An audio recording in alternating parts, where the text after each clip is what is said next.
एक कवि हुआ करता था। उसकी माली हालत इतनी खराब हुई कि घर में खाने के लाले पड़ गए। इसी कारण उसने महल में जाकर राजा से कुछ मदद मांगने का फैसला किया।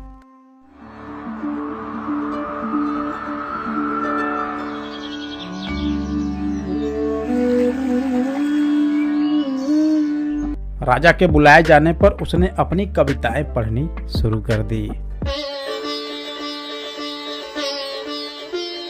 वाह वाह वाह वाह वाह वाह। राजा बहुत ही प्रसन्न हुआ और उसने कवि से अपना इनाम मांगने को कहा।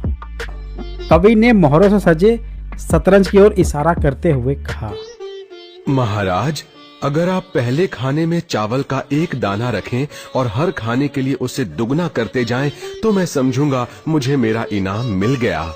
बस इतना ही? राजा ने पूछा। सिर्फ चावल का एक दाना और सोना नहीं?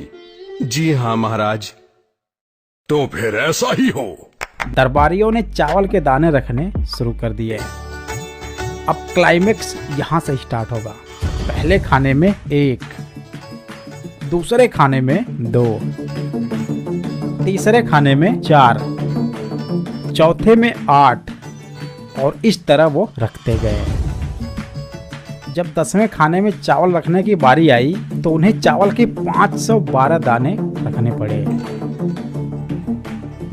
20वें खाने तक संख्या बढ़कर 5,24,288 हो गई।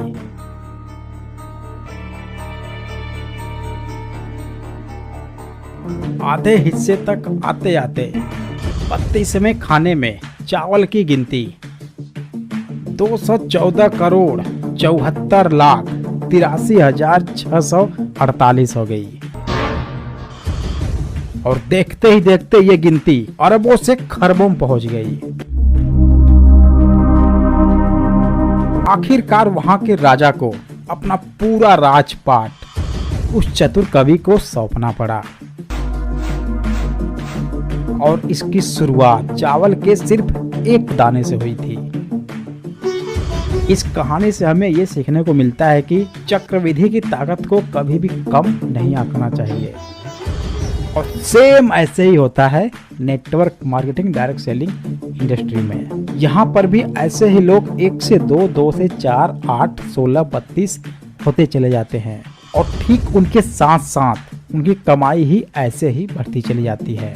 बस जरूरी यह है कि लोग आपके साथ लगातार काम करते रहें और आप भी उनके साथ पूरी लॉयल्टी से लगे रहें। और यही तो है पावर ऑफ मल्टीप्लेक्सन, जो कि वर्ल्ड के किसी भी फील्ड में इसकी पावर आपको शून्य से शिखर तक पहुंचा देगी।